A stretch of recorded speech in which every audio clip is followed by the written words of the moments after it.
Shalom, shalom, shalom, shalom, shalom. Shalom, shalom, shalom. Soyez bénis au nom de Jésus. Connectez-vous nombreux et partagez le live. Alors le thème de ce soir, c'est: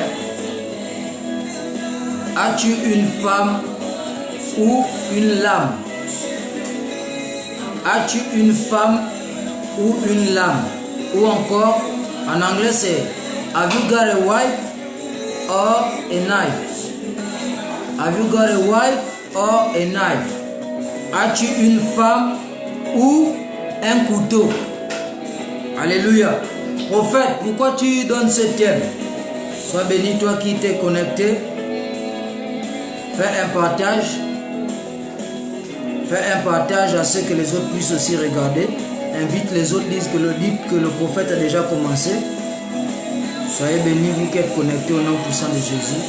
Soyez bénis, connectez-vous nombreux, Alors, le thème d'aujourd'hui c'est: as-tu une femme ou une lame? As-tu une femme ou un couteau? Have you got a wife or a knife? Alors pourquoi, prophète, tu donnes ce thème? Lors de ma méditation, le Seigneur me dit d'édifier le peuple de Dieu qui me suit sur ce thème. Peuple de Dieu qui me suit sur ce thème. Comment en fait faire attention sur le choix de sa femme. Surtout, as-tu une femme ou un couteau? C'est la question que tu dois te poser. Est-ce que là où je suis là, ma femme avec qui ça fait déjà 15 ans, on est ensemble, est-ce que c'est une femme ou bien c'est un couteau? Ça fait déjà peut-être 10 ans. Sois béni, sœur de grâce, sois béni, que le Seigneur te comble, que le Seigneur te rende au centuple pour ce que tu fais dans l'œuvre de Dieu. Au nom de Jésus-Christ de Nazareth, que la grâce et la faveur divine soient sur toi, dans ton foyer, dans ton travail, sur le travail de ton mari et sur tes enfants, au nom puissant de Jésus.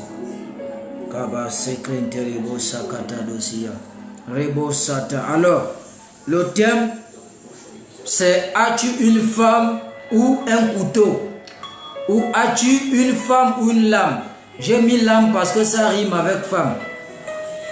Mais j'aimerais dire, en ce qui concerne la rime, pour ceux qui m'ont connu, j'étais rappeur et j'ai même déjà gagné plusieurs fois les castings de rap.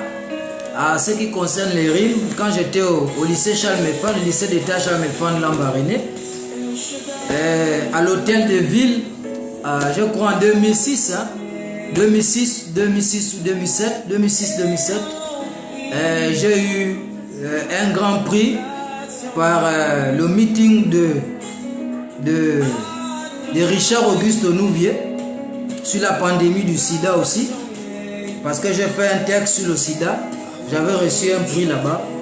Et dans les castings aussi, au lycée, des rappeurs et tout ça là, des gens qui dansent. Moi je dansais pas, je faisais le rap. J'avais eu également gagné aussi des castings là-bas. Donc pour ceux qui m'ont connu comme l'homme de Dieu Shemaya, le docteur Shemaya, le pasteur Shemaya, il peut savoir parce que lui et moi on faisait le rap ensemble et on s'est convertis aussi dans les mêmes moments là. Voilà. Donc il connaît bien ma vie, il connaît comment nous faisions ça dur dans le rap, dans le monde. Le Seigneur nous a récupérés là-bas et nous a amenés au Seigneur. C'est vrai que j'avais déjà connu Jésus, mais j'avais encore un peu les séquelles de la mondanité en moi. Voilà.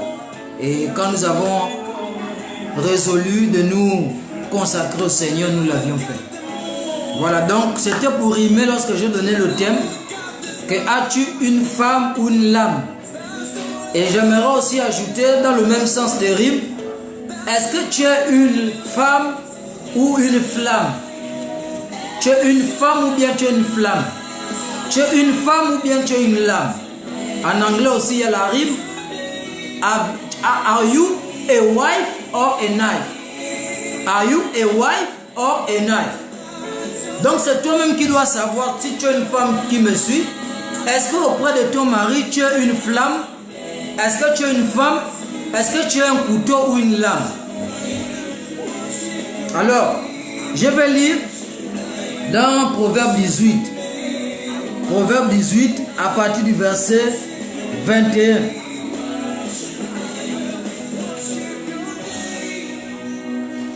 On peut commencer à partir du verset 20. Proverbe 18, verset 20 à 22. Proverbe 18, verset 20 à 22, il est écrit ce qui suit. C'est du fruit de sa bouche que l'homme rassasie son corps. C'est du fruit de ses lèvres qu'il se rassasie. La mort et la vie sont au pouvoir de la langue. La mort et la vie sont au pouvoir de la langue. Tape en commentaire, la mort et la vie sont au pouvoir de la langue. La mort et la vie sont au pouvoir de la langue. Quiconque l'aime en mangera des fruits. Quiconque l'aime en mangera des fruits. Très bien, sois béni, sœur. Sois béni, sœur. Tu es une femme. Si tu es connecté aussi comme elle, tape en commentaire. Si tu es une femme, tu écris je suis une femme au nom de Jésus. Je ne serai pas une lame au nom de Jésus. Je ne suis pas une lame au nom de Jésus. Je ne suis pas un couteau au nom de Jésus. Je ne suis pas un couteau au nom de Jésus. Tape en commentaire si tu es une femme. Je ne suis pas un couteau au nom de Jésus. Je ne suis non plus une lame au nom de Jésus. Je suis une femme au nom de Jésus. Alors, en commentaire aussi, la vie et la mort et la vie sont au pouvoir de la langue. En fait, la méditation, c'est une profonde réflexion sur les versets bibliques que vous êtes en train de lire.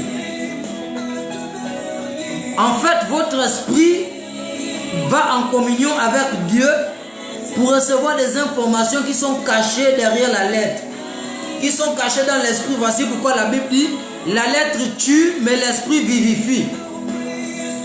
Voici pourquoi les chrétiens qui sont seulement des chrétiens de la lettre, les chrétiens de la lettre, de cette Bible-là, lettre, ils font beaucoup d'erreurs. Et ils condamnent même les gens qui travaillent avec l'esprit. Parce qu'ils veulent être conduits par la lettre. Or, la Bible dit que c'est ceux qui sont fils de Dieu qui sont conduits par le Saint-Esprit. La Bible n'a jamais dit d'être conduit par la lettre, mais d'être conduit par l'Esprit de Dieu. Or, quand eux sont conduits par la lettre, ils condamnent ceux qui sont conduits par l'Esprit, ils diabolisent ceux qui sont conduits par l'Esprit, et ils tordent le sens de ceux qui sont conduits par l'Esprit disent. Parce que quoi, eux sont conduits par la lettre. Or, cette lettre-là, elle tue. Mais c'est l'Esprit de Dieu qui vivifie au travers de la lettre. Lorsque tu es au contact de la lettre et que tu veux te laisser conduire par l'Esprit de Dieu, alors l'Esprit de Dieu vient faire une osmose ou encore une intimité, une communion avec toi, une communication directe, étroite avec toi. Donc, Père et Fils, vous communiez au travers de la lettre et il peut te donner des informations liées à ta personne, à ta personnalité ou aux événements que tu vis à l'instant T par rapport au passage que tu lis là. Alors dans ma méditation, le Seigneur me dit que regarde, pourquoi est-ce qu'il met mort avant la vie? Pourquoi il met la mort avant la vie? Il peut dire la vie et la mort sont au pouvoir de la langue, mais pourquoi il met la mort avant la vie? Kababa Sokoto. Parce que la mort vient avant la vie. Avant que Dieu ne créa, il y avait d'abord la mort. Il y avait le chaos, c'est d'abord la mort. Voici pourquoi Jésus-Christ est le premier d'entre les morts. Parce que la mort vient avant la vie. Pour qu'un grain, l'apôtre Paul l'a redit dans le livre de Corinthiens, dans 1 Corinthiens 15, pour qu'un grain puisse donner vie, il faut d'abord que ce grain-là meure et soit enterré, afin que la vie puisse arriver. J'aimerais te dire à toi, toi femme et toi homme, surtout femme, toi qui me suis, si tu n'es pas encore morte en toi-même, s'il y a encore trop les sensations là, l'orgueil, l'esprit hautain qui est en toi, tu n'es pas encore morte en Christ, ou l'arrogance, l'orgueil et la fierté de tes formes corporelles et de ta beauté physique, la fierté de tes longs cheveux, de ton teint clair, de ton teint noir sans tache et de tes formes que les hommes sont attirés, par quoi les hommes sont attirés. Si tu es encore dans ces choses-là, dans cette fierté vaine, laisse-moi te dire que la vie ne peut pas arriver en toi. Tu n'as encore rien, tu n'as encore que néant. Il faut que la vie arrive. Avant que la vie n'arrive, il faut que la mort fasse d'abord son entrée en toi. Il faut que la mort arrive en toi, dans tes sens, dans ton être. Voici pourquoi, dans nos églises où on a mis trop le prophétique devant, les chrétiens ne sont pas forts. On a mis trop le prophétique, les manifestations des puissances. Les chrétiens sont des charnels et des mondains. Mais là où on met la parole, on met les ateliers de parole, les réflexions de la parole, les questionnaires, les questions-réponses, où on médite la parole, où on scrute les Écritures, on mange le rouleau. Les chrétiens là, quand tu les regardes même, je te dis, les chrétiens là, ils sont humbles. Ils reflètent la carrure parfaite de Christ. Moi je suis prophète. Il n'y a pas beaucoup de prophètes qui vous diront les choses que je vous dis là. Il y en a qui vous le diront, mais ils ne sont pas nombreux. Il y a des gens qui ont maximisé leur ministère prophétique que dans les révélations prophétiques, dans les visions. Et ils ont mis la parole de côté. Voici pourquoi il y a beaucoup de frustration et il y a beaucoup de mondanité.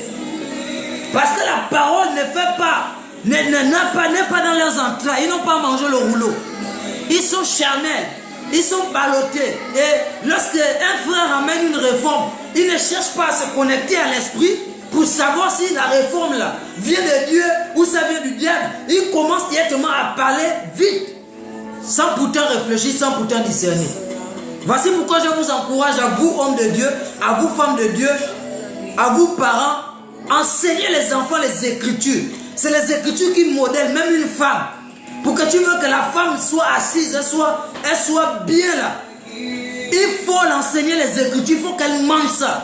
Si vous pouvez même étudier parfois la Bible, étudiez la Bible. Si on a pu étudier les choses à l'école, ce n'est pas la Bible qu'on ne peut pas étudier. Et retenir les versets. C'est ce qui manque dans nos églises. Qu'on maximise sur la parole de Dieu. On doit maximiser sur la parole de Dieu. Et vous allez remarquer, regarde, ce n'est pas toutes les assemblées que nous on appelle branhamistes qui sont branhamistes. Mais ils suivent juste le message d'un prophète. Ils ont choisi le mentorat du prophète Branham. Ils ont choisi la direction du prophète Branham. Et ils marchent selon ça. Et ils iront au ciel. Pour ceux-là qui savent faire la part de choses entre Branham et Dieu et Jésus-Christ. Ceux qui savent faire la part des choses là, ils iront au ciel. Ce sont des chrétiens, ce sont des bien-aimés comme nous, ce sont des frères. Mais ceux-là qui déifient Branham en disant que Branham est Dieu, le Dieu créateur, ceux-là ils font mal. Mais ceux qui disent que Branham est Dieu, pourquoi? Parce que le Dieu de Branham est en lui et il y a une osmose entre son esprit et lui et qui deviennent une seule personne. Et que lui-même Dieu a dit que nous sommes des dieux. S'ils comprennent ça dans ce sens-là, oui, eux là ils ne blasphèment pas, ils sont dans la bonne voie. Et vous allez remarquer leurs femmes. Vous voyez comment leurs femmes sont. Regardez les femmes de branhamistes, comment les femmes de branhamistes sont. Elles sont douces. Elles sont tempérées, elles sont modérées. Elles sont tranquilles. Elles ne sont pas bordel, excusez-moi du terme. Mais dans nos assemblées là, il y a trop de sœurs qui sont dans la bordellerie. Je ne suis pas en train de dire que celui qui est dans un couple et qui se livre au rapport sexuel avant le mariage est dans la bordellerie. Moi je ne partage pas trop cet avis-là. Moi je crois que le mariage il est d'abord spirituel. C'est pas que je suis en train de défendre quelque chose que j'ai fait. Parce qu'il y a des gens qui interprètent mal les messages des hommes de Dieu. Il va dire que si l'homme de Dieu l'approche ça, ça veut dire que lui-même il fait ça. Et il veut masquer ce qu'il fait avec les versets bibliques. Je vous dis la vérité, même quand moi je vis la sanctification, la chasteté, je reconnais bel et bien que le mariage c'est d'abord spirituel. Quand deux personnes déjà sont conscients qu'ils veulent être ensemble, que c'est leur destinée d'être ensemble, même s'ils sont en train de faire les rapports là, Moi, ça ne me dit rien. Moi, je les traite comme étant mari et femme. Parce que je ne suis pas leur juge. Dieu ne m'a pas établi juge entre eux. Et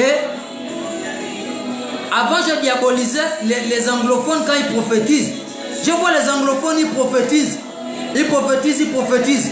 Ils disent, ta petite amie, ta petite amie. Je dis, mais eux, ils voient ça comme c'était normal d'avoir une petite amie.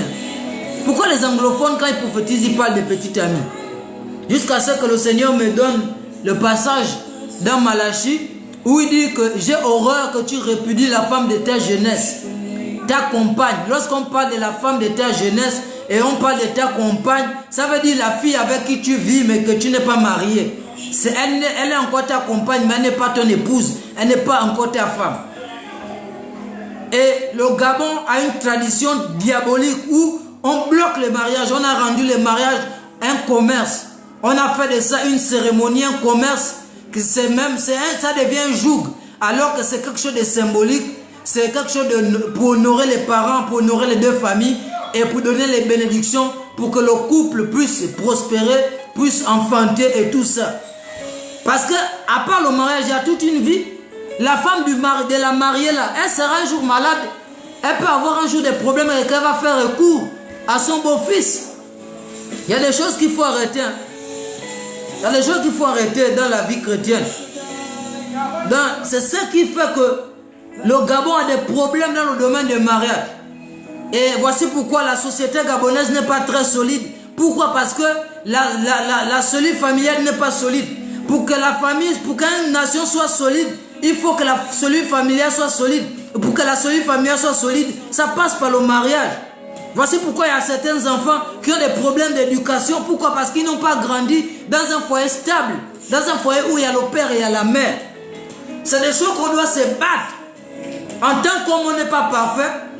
Il faut parfois se pardonner les uns les autres. Il faut parfois, chacun doit dire que j'ai un rôle à jouer pour que je ne dois pas frustrer ma femme, pour que je ne dois pas frustrer mon mari, pour que le mariage continue. Il y a des choses qu'on peut éviter, il y a des choses qu'on peut pardonner, il y a des choses qu'on peut ne même pas parler aux parents, on ne peut ne même pas se plaindre et qu'on peut gérer entre nous. Alléluia. Alléluia. Donc la mort doit d'abord arriver en toi femme et en toi mari. Pour que tu ne sois pas un couteau pour ton mari. Le couteau, on utilise le couteau pour faire quoi? Pour blesser, pour couper la viande, pour couper les oignons, les aubergines et toutes ces choses-là. On fait des bonnes choses avec le couteau, on fait aussi des mauvaises choses avec le couteau. Alors prophète, pourquoi tu fais la comparaison entre le couteau et la femme? J'arrive là-bas. Et lorsque le Seigneur parle ici de mort, il faut d'abord que la femme, toi, tu meurs en toi-même. Et c'est pour mourir en toi, il faut que la parole fasse son entrée en toi. Il faut que tu manges le rouleau de la parole. Ce n'est pas une simple lecture rapide, flash, élancée, rapide de la parole. Non. Volatile de la parole. Non. Une lecture concentrée de la parole. Chercher à comprendre ce que le Seigneur enseigne et ce qui t'enseigne toi particulièrement. Quand tu commences à te lancer dans ce genre d'exercice-là, tu es en train de façonner ton âme et tu vas devenir une bonne femme pour ton mari. Alléluia. Tu vas devenir une bonne femme pour ton mari. Je bénis le Seigneur de ce qui m'a donné une très bonne femme. Sois béni de là où tu es. Si tu es connecté, si tu me suis ou si tu vas suivre ça après, je sais que tu m'as dit que tu vas suivre ça après. Sois béni quand tu vas suivre. Tu es une très bonne femme que le Seigneur a mis à mes côtés. Et je continue à bénir le Seigneur pour ta vie. Même quand je me fâche, elle est la personne qui me... Elle sait comment me ramener pour que la colère ne dure pas. J'ai béni Dieu pour tes gens de femmes. Et je prie que la grâce de Dieu aussi soit ton partage pour que tu puisses avoir une genre de femme de ce genre. La femme, ce n'est pas seulement ce qui est trop spirituel. La femme, ce n'est pas seulement ce qui fait korababa. Parfois, quand tu cherches trop les femmes comme ça, là, tu vas te buter. Tu vas te buter. Et il faut aimer ta femme. Il faut que tu aimes ta femme. Il faut chercher à avoir une femme que tu aimes. Oh. Je parle aux hommes de Dieu là. Il ne faut pas chercher les femmes parce qu'elle est seulement spirituelle. Sinon, après quand les choses seront amorties, Vous savez de quoi je parle, suivez mon regard. Quand les choses seront amorties, vous allez regarder dehors. Cherchez les femmes que vous aimez. Que vous, le genre de femmes que vous avez voulu épouser, ne vous précipitez pas. Je bénis Dieu parce que je sais que mes frères qui vont se marier là, c'est des femmes qu'ils ont voulu avoir et qu'ils ont analysé à la loupe spirituelle. Parce que mon frère, porteur de grâce que je regarde, qui me regarde là, c'est un homme qui a les yeux de l'esprit et il sait faire le choix. Je bénis Dieu pour vos choix. Soyez bénis, que le Seigneur nous aide. Au nom de Jésus-Christ de Nazareth, à ne pas faire les mauvais choix. Alors il faut que la vie soit d'abord il faut d'abord que la mort arrive et la vie va suivre. Il faut que la parole de Dieu soit imbibée en toi. Voilà, comme les Branamis, j'exhorte aux hommes de Dieu, aux femmes de Dieu, aux parents, d'enseigner la parole aux enfants, d'enseigner les Écritures aux enfants, de leur faire réciter les versets. C'est important. Ça va les façonner, ça va les modeler. Vous voyez que dans notre société là, nous qui avons mangé le rouleau, quand on parle, les gens peuvent nous identifier qu'on est des chrétiens parce qu'on n'a pas le même langage que les autres. Parfois, on ne choisit même pas les mots. Nous-mêmes, on ne sait pas comment on parle. Mais eux, ils savent ça que, oh, mais ceux-là, ils parlent d'une manière différente. Aujourd'hui, là, dans le monde, quand tu parles du mariage à une fille, elle te voit comme un fou. Pourquoi? Parce que c'est pas en eux, le mariage. C'est pas un chrétien qui te dit, shalom, homme de Dieu, sois béni. Amen. Longue vie à toi également. Tu vas remarquer qu'aujourd'hui, là, lorsque tu parles de mariage à une fille, à une jeune fille, alors que le mariage, c'est même dans la jeunesse, on savoure le mariage, c'est dans la jeunesse, elle va te prendre point d'haine lorsque tu lui parles du mariage. Pourquoi? Parce que ce n'est pas en eux, leur esprit n'est pas régénéré, leur esprit n'est pas renouvelé. Mais quelqu'un qui est né de nouveau et qui est converti, vous allez remarquer, le prophète Hubert Angel disait que dans la chrétienté, s'il y a des gens qui prêchent les messages, vous devez aimer. Il dit ça aux chrétiens ou à leurs fils spirituels qui sont des chrétiens. Vous devez aimer les gens, aimer comme ça. Il dit qu'il ne les condamne pas, mais ça, c'est même pas un message qui devrait être prêché. Pourquoi? Parce que dans l'Ancien Testament, c'est le message qui devait être prêché. Parce qu'eux, ils ne connaissaient pas aimer. Aimer, c'est la seule capacité de Dieu. C'est Dieu qui est capable d'aimer. Nous, les hommes, c'est ce qu'on dit là, c'est pas aimer, ce sont les sentiments. C'est Dieu qui est capable d'aimer. Et la Bible nous dit dans Romains 5:5 que l'amour de Dieu a été répandu dans nos cœurs par le Saint-Esprit. Donc c'est quelque chose de naturel en nous. C'est quelque chose de naturel, l'amour. L'amour, c'est quelque chose de naturel. C'est pas quelque chose qu'on cherche à faire, on se force. Aimer sa femme, c'est quelque chose de naturel. Aimer son mari, c'est quelque chose de naturel. Vouloir se marier, c'est quelque chose de naturel. C'est quelque chose de... Quand tu es chrétien, bam, dès que tu nais de nouveau, c'est quelque chose de naturel, l'amour. Soyez bénis, hommes de Dieu, vous qui me suivez. C'est quelque chose de naturel, l'amour. C'est pas quelque chose qu'on va forcer. Sois béni Jean Abogué et Comé. Sois béni Jean Abogué et Comé. Soyez bénis. Faites des commentaires, envoyez des likes et des cœurs et partagez. L'amour, c'est quelque chose de naturel. Aujourd'hui, on a compliqué le mariage au Gabon. Et ça, c'est un problème. Vous allez remarquer que s'il y a beaucoup de mariages, c'est vrai qu'il y aura toujours les divorces. Parce que la Bible dit qu'il y aura toujours les scandales. Mais n'empêchons pas aux gens de se marier, c'est important. Si vous pouvez aider les gens qui veulent se marier, aidez-les parce que c'est dans la légitimité de Dieu. Donc je parlais de la vie, il faut que la mort arrive d'abord en toi pour que tu sois une bonne femme et que tu sois un bon mari. Voici pourquoi on dit que la mort et la vie sont au pouvoir de la langue. On met d'abord la mort au début et après on met la vie. Et il est plus facile de faire le mal que de faire le bien. Voici pourquoi on dit d'abord la mort. Tu vas remarquer que pour faire les bonnes choses, c'est difficile. Oh? Voici pourquoi l'apôtre Paul disait que mais j'ai envie de faire le bien, mais je me rends compte qu'il y a une autre loi qui se passe en moi. Je fais maintenant le mal que je ne veux pas faire. Parce que la chair là était petite dans le péché. Le péché a été crucifié dans la chair. Voici pourquoi tu as plus envie de faire ce qui est mal que ce qui est bien. Voici pourquoi il faut saturer ton âme avec la parole de Dieu. Il faut saturer ton âme avec les prédications. Il faut être avec les frères en Christ qui t'apportent dans le domaine spirituel. C'est important. Maintenant, on va passer à pourquoi tu parles de couteau. Pourquoi, homme de Dieu, tu parles de couteau? Pourquoi tu parles de lame?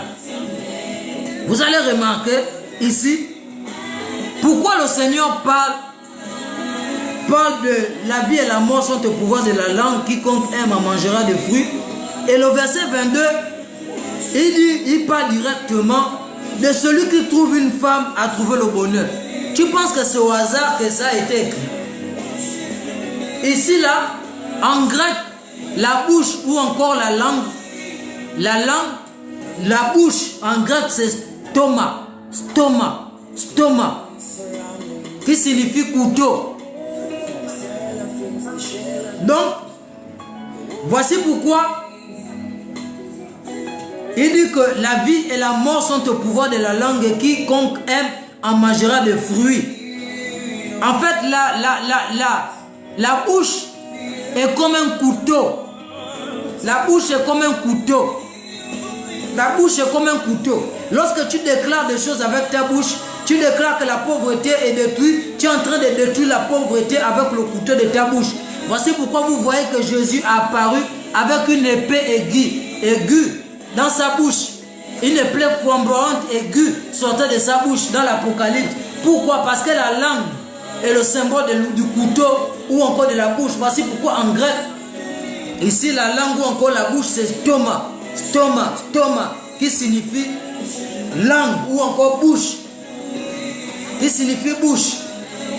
Tu vois que ce n'est pas un hasard que les deux versets là se suivent, qui parlent de couteau qui est la bouche, et ici on parle de femmes. Il y a des femmes là, vous êtes talkative, vous parlez beaucoup, toujours dans les critiques, toujours dans ceci, les commérages. Il faut arrêter ça. Ça ne va pas t'avancer. Ça c'est une perte d'onction, ça te fait perdre l'onction. Quand tu parles beaucoup, quand tu critiques beaucoup, ça te fait perdre l'onction, sœur. Ça te fait perdre l'onction, sœur. Ne sois pas un couteau pour ton mari. Ne sois pas celui qui vient blesser, celle qui vient blesser ton mari. Mais tu dois être celle-là qui vient construire ton mari. Tu dois être celle-là qui vient construire ton mari. Tu dois être celle-là qui vient bâtir ton mari. Parce que tu es capable d'apporter la vie. Vous allez vous rendre compte que les hommes de Dieu, quand ils étaient seuls, ils faisaient de grandes choses avec Dieu. Mais quand ils rencontrent les femmes, ils font de grandes choses, ils font plus. Pourquoi? Parce qu'il y a quelque chose qui est arrivé. Il y a la vie qui est arrivée. Il y a un couteau tranchant qui est utilisé avec dans le bon sens, par Dieu. Dans le bon sens. Et vous allez ici dans Hébreux 4:12. Dans Hébreux 4:12. Hébreux 4:12 nous dit: car la parole de Dieu est vivante et efficace, plus tranchante qu'une épée quelconque à deux tranchants, pénétrante jusqu'à partager âme et esprit, jointure et moelle. Elle juge les pensées et les sentiments du cœur. La parole de Dieu est comme une épée à deux tranchants. Donc la parole de Dieu doit être dans ta bouche comme une épée. C'est ça qui doit être ton épée. C'est la parole de Dieu qui doit être ton épée pour diviser, pour détruire, pour couper les choses dans le monde spirituel contre ton mari, ce qui bloque les finances de ton mari, ce qui bloque les projets de ton mari. La femme a cette grâce-là. Parce que, regardez, ça c'est un frère qui m'a encore enseigné ça, le prophète Christian Mombo, Grayson, que je salue d'ailleurs. S'il se connectera, il va voir cela, que je salue.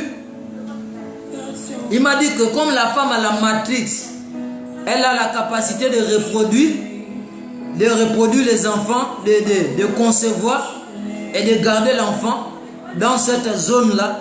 C'est de cette manière-là que la femme a la capacité de donner naissance à la matrice dans le domaine de l'homme pour l'amener à réussir, pour l'amener à enfanter les projets qu'il a dans sa tête, l'amener à enfanter ça. Elle a cette matrice-là. Donc lorsqu'elle rencontre l'homme, la matrix-là est activée et des choses miraculeuses, des choses extraordinaires sortent de la femme et la vie de l'homme prend une autre tournure. Alléluia. Alléluia. Donc celui qui a trouvé une femme a trouvé le bonheur. La Bible ne dit pas celui qui a trouvé une copine. La Bible ne dit pas celui qui a trouvé une petite amie.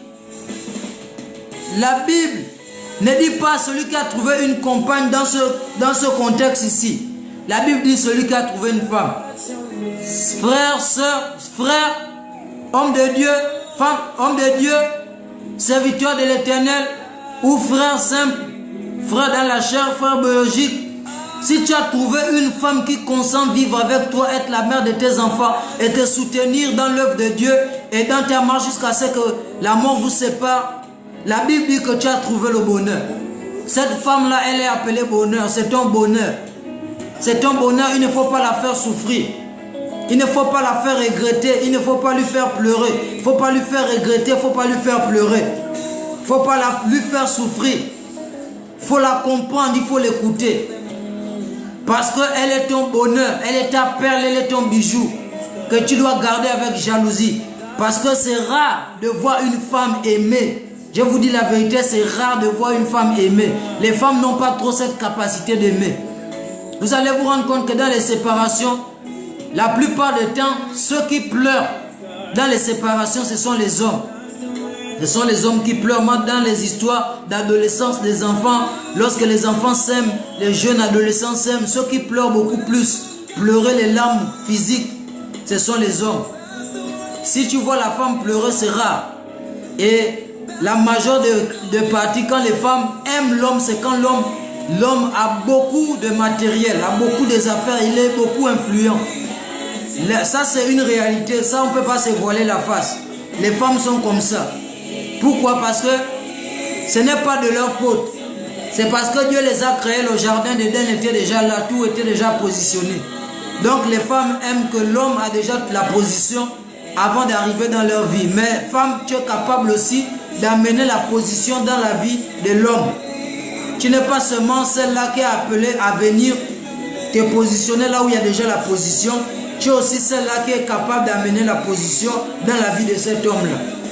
Ne soyez pas figés au contexte génétique. Ne soyez pas figés au contexte adamique. Mais évoluez avec le temps. Vous êtes capable de faire mieux que ça. Vous êtes capable d'évoluer. Donc, c'est les hommes qui ont beaucoup cette grâce-là d'aimer.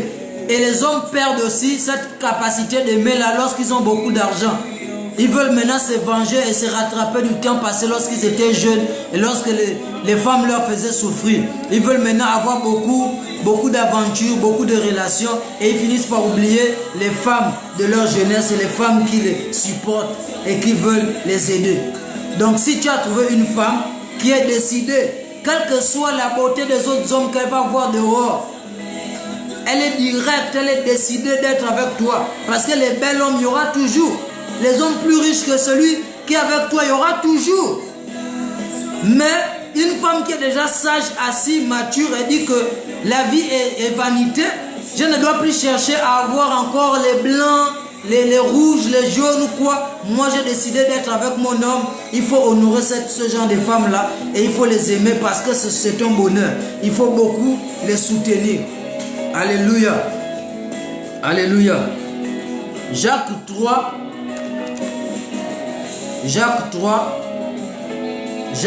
ici nous dit: mes frères, il n'y a parmi vous qu'un grand nombre de personnes qui se mettent à enseigner. À enseigner, car vous savez que nous serons jugés plus sévèrement. Nous brochons tous de plusieurs manières. Si quelqu'un ne bronche point en parole, c'est un homme parfait, capable de tenir tout son corps en bride. Si nous mettons le mort c'est ce qu'on met sur les chevaux là, pour les gouverner, pour leur donner la direction. C'est l'espèce de corde là qu'on attache à la bouche, au cou de chevaux pour leur donner la direction. Donc on nous dit, si nous mettons le mort dans la bouche des chevaux pour qu'ils nous obéissent, nous dirigeons aussi leur corps tout entier. Voici même les navires qui sont si grands et que poussent des vents impétueux, sont dirigés par un très petit gouvernail au gré du pilote. De même, la langue est un petit membre et elle se vante de grandes choses. Voici comme un petit feu peut embraser une grande forêt. La langue aussi est un feu, c'est le monde de l'iniquité. La langue est placée parmi les membres souillant tout le corps et enflammant le corps de la vie, étant elle-même enflammée par la géhenne. Toute espèce de bêtes et d'oiseaux, des reptiles, d'animaux. Bon, ici il s'agit de la langue. La langue qui est un couteau là. Tu dois utiliser ça à bon escient, comme la Bible nous dit que la parole de Dieu est vivante, efficace, plus tranchante qu'une épée à deux tranchants. Ta langue là, c'est pour dire les choses positives. Arrête d'insulter les enfants, de dire les enfants les choses négatives. Toi aussi tu es passé par là, tu ne connaissais pas tout. Ne dis pas à ta femme qu'elle est bête, n'insulte pas ta femme, parce que ta femme va devenir le fruit de ce que toi tu dis qu'elle est. Arrête de lui parler mal. Arrête à partir d'aujourd'hui de parler mal à ta femme, à ton épouse. Elle n'est pas ma boule, elle n'est pas bête, elle n'est pas insensée. Prie, dis pourtant, dis, loue-la, donne des bonnes paroles sur elle. Tu vas la façonner, tu vas lui rendre ce qu'elle doit devenir. Et tu dois l'enseigner sur ce qu'elle ne doit pas dire et ce qu'elle doit dire. Ce qu'elle ne doit pas faire et ce qu'elle doit faire. Et elle aussi, elle est capable de t'enseigner. C'est possible. Donc la langue là est comme un feu. Et tu dois diriger la langue là comme on dirige le cheval avec les cordes là qu'on appelle le mort. Tu dois diriger ta langue, femme. Ta langue là, elle est comme un feu. Elle est capable de brûler toute une maison. Elle est capable de brûler les familles. La femme, toi tu as un pouvoir, si tu ne sais pas ça. La femme, tu as un pouvoir. Voici pourquoi Satan te craint. Et Satan veut t'utiliser plus que les hommes parce qu'il connaît la capacité que la femme a. Voici pourquoi il est venu chez la femme d'abord. Parce qu'il sait que la femme a un pouvoir redoutable. Quand la femme dit qu'elle veut obtenir une chose, elle obtient. Et ça, vous tous, vous savez. Et la majorité de nos décisions que nos gouverneurs et nos présidents et nos ministres, nos rois donnent à la télé, parfois ce sont les décisions de leurs femmes. Mais ça s'est passé au lit. Excusez-moi de dire, mais j'ai dit la vérité. Parfois ça s'est passé au lit. Vous allez vous rendre compte que c'est la même chose qui s'est passé avec Hérode et avec Pilate. Lorsque Pilate est venu laver les mains, c'est sa femme qui lui a dit que j'ai été tourmenté toute cette nuit. Et c'était dans la chambre, c'était au lit. Les choses se passent, les décisions que vous voyez là, que beaucoup de gens là, de nos gouvernants prennent, et des hommes influents prennent, parfois ça vient de leur femme. Pourquoi? Parce que la femme a une influence, a une capacité de retenir l'attention de l'homme. À cause de ce que Dieu lui a donné, qu'elle a, que vous tous vous connaissez.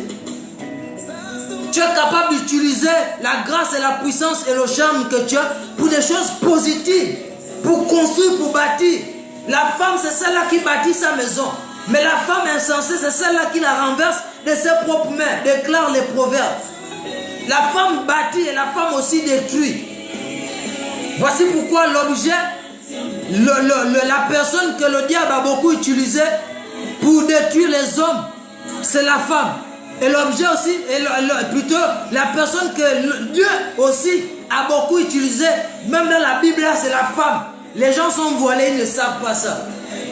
Les gens qui ont les yeux prophétiques, qui méditent la Bible, ils savent que les femmes, on ne blague pas avec la femme. Quand elle fait l'œuvre de Dieu, elle le fait en fond et elle a une grande capacité, elle a un grand pouvoir de faire l'œuvre de Dieu. Et il ne faut pas empêcher les femmes de prêcher l'évangile. Il ne faut pas empêcher les femmes de faire l'œuvre de Dieu. Ça, c'est un évangile du diable d'empêcher les femmes de faire l'œuvre de Dieu. Parce que le diable sait que la femme a une capacité. Mais quand l'apôtre Paul dit à la femme de ne pas prêcher, il dit que quand la femme commence déjà, quand la femme est déjà liée par le lien du mariage à un homme, elle n'est plus sous l'autorité de Dieu, elle est maintenant sous l'autorité de l'homme. Voici pourquoi elle ne doit pas prêcher sans que son mari lui ait donné l'aval de prêcher. C'est ce que Dieu et que l'apôtre Paul essaye de révéler. Voici pourquoi il y a deux termes utilisés ici. Il y a le terme Kineyana qui signifie épouse. Il a dit que les épouses se taisent dans les assemblées. Que les femmes mariées se taisent dans les assemblées. Si elles veulent demander quelque chose, qu'elles aillent d'interroger leur mari. Ne soyez pas stupides. L'apôtre Paul s'adresse à la femme épouse, à la femme qui est mariée, pas à la femme qui est célibataire. Parce que quand l'apôtre Paul dit à la fin qu'elles doivent demander à leur mari, mais maintenant pour celles qui n'ont pas de mari, elles vont demander à qui? Tu as vu? Il faut qu'on arrête la stupidité de mal interpréter les Écritures de Dieu pour faire dire les Écritures ce que les Écritures ne disent pas. Et il y avait un contexte dans ce temps-là, à Corinthe. Il y avait un désordre là-bas. Et l'apôtre Paul avait interdit que les épouses, là, les femmes, se taisent. Et même s'il parlait de toutes les femmes, il voulait qu'il y ait une harmonie dans l'église. Parce qu'un homme de Dieu est capable d'apporter une loi dans l'assemblée dans laquelle Dieu l'a établi comme leader. Il est capable. Dieu respecte les hommes. Voici pourquoi on appelle la parole, l'ancienne alliance, la loi de Moïse.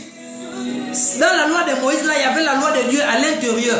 Une loi spirituelle. Mais il y avait beaucoup d'ordonnances et beaucoup de préceptes pour fatiguer le peuple de Dieu que Moïse avait donné, mais que les hommes devaient respecter pour avoir la vie. Pourquoi? Parce que Dieu respecte les hommes. Quand Dieu te donne l'autorité, tu es capable de créer des lois. Et Dieu met ces lois-là en considération. Pourquoi? Parce qu'il a donné l'autorité aux hommes. Parce que le domaine de l'homme, c'est la terre. Lorsque Dieu l'a envoyé sur la terre, il a donné de dominer. Dominer signifie avoir la domination sur un domaine, sur un royaume.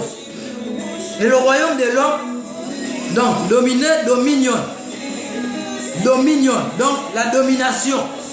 Kingdom.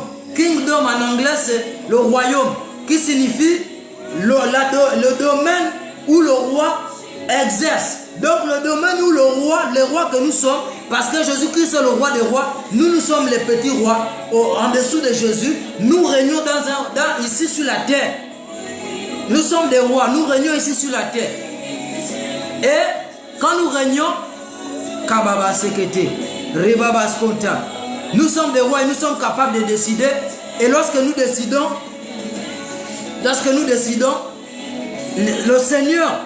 le Seigneur accepte ça là-bas. Voici pourquoi il dit, si deux personnes sur la terre s'accordent pour demander une chose, parce que Dieu respecte le principe de l'accord.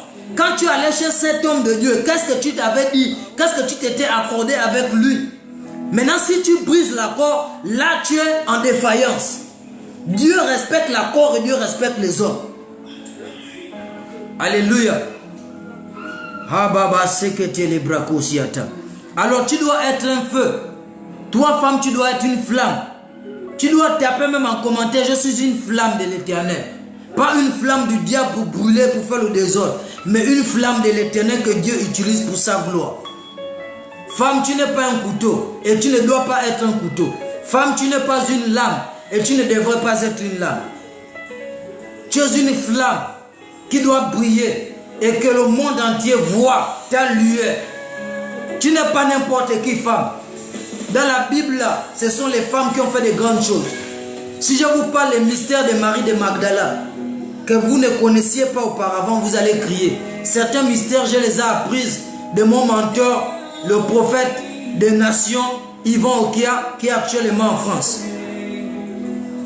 Il y a Sephora, que j'avais parlé là, Dieu est mon époux de sang. Et toutes ces femmes-là, la femme de Nabal, qui a été la femme de David après, Abigail, et toutes ces femmes-là, même Salomon là, il ne devait pas être roi. C'était même pas la volonté de Dieu que Salomon soit roi. Moi j'ai bien lu la Bible, je n'ai pas vu que c'était la volonté de Dieu. Mais c'est la femme là, la mère de Salomon, l'influence qu'elle avait sur David. David avait pris la décision que moi je vais donner l'onction royale là à ton fils que je vais faire, que j'ai fait avec toi. Les femmes, oh, même Jacob là, c'était pas Jacob qui était destiné à avoir la bénédiction. C'était Ésaü, son frère. Mais à cause de l'influence que sa femme avait sur son mari, elle a pu faire dévier la bénédiction pour mettre ça dans l'autre fils. On ne blague pas avec la femme. La femme a un pouvoir extraordinaire. Et vous voyez, ce sont les femmes qui sont allées au sépulcre. Allez voir Jésus. Ce sont les femmes. Les femmes ont des révélations. Regarde encore. C'est une femme qui dit à Jésus que mais Seigneur, même les petits chiens se nourrissent de miettes, de pain, de miettes de ceux qui font tomber, que les enfants font tomber. Jésus a été abasourdi de la révélation. Les femmes, vous êtes dangereuses. Je veux relever la foi d'une femme. Hein. Ne sois pas négligeable. Hein.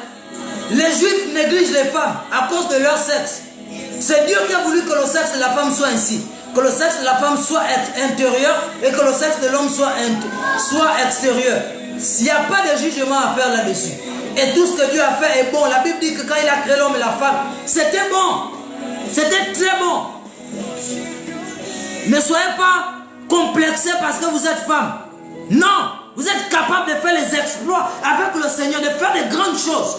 Moi, je vais élever des filles dans mon ministère, des filles qui sont capables de faire l'apostolique, le prophétique, l'évangélique, le pastoral, le doctoral, au nom de Jésus, et même être des évêques, et même être des archevêques. C'est possible. Dieu t'a tout donné, femme. Tu es capable de faire des exploits. Arrête de te négliger. Tu n'es pas faible. Et il y a des juifs, des extrémistes, qui faisaient des prières mal dans le temple. Et lorsqu'ils rentraient, ils disaient: Seigneur, nous te bénissons de ce que tu ne nous as pas créé, femme. Ça, c'est une abomination. C'est vrai, tu peux bénir le Seigneur de ce que tu es un homme, mais tu ne dois pas mépriser le sexe opposé. Et les gens qui méprisent même le sexe opposé, là, ce sont les gens même que les femmes malmènent.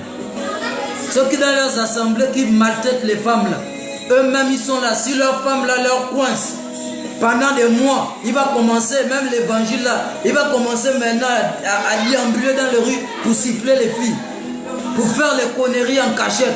La femme là que tu as même besoin là, pour te satisfaire, parce que c'est ton droit.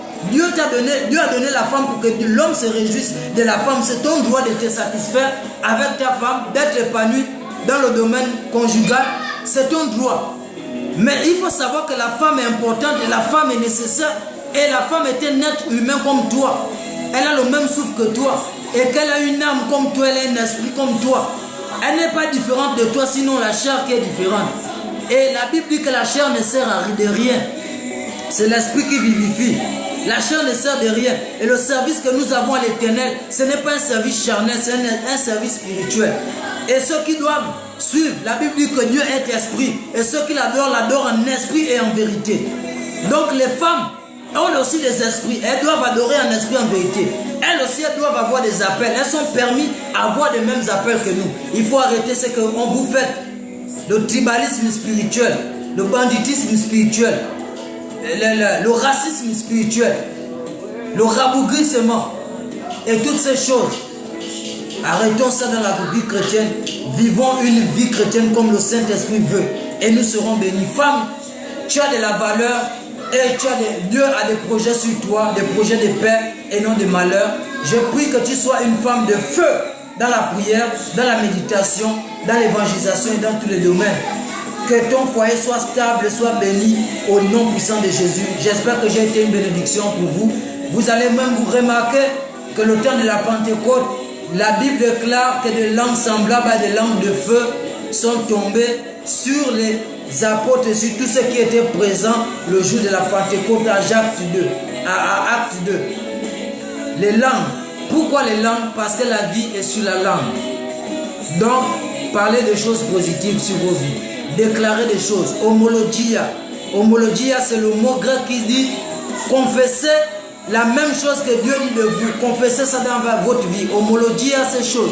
Homologia ces choses dans vos vies. Homologia chaque jour. Les langues semblables à des langues de feu étaient sur la tête. Il faut que vos langues soient embrasées de feu et que ça craigne, ça mène le feu. Et parlez beaucoup en langue, vous qui parlez en langue. Vous les femmes, parlez beaucoup en langue, vous qui parlez en langue. Et dites les bonnes choses dans vos vies, dans vos foyers, dans vos familles. Que le Seigneur vous bénisse. Shalom.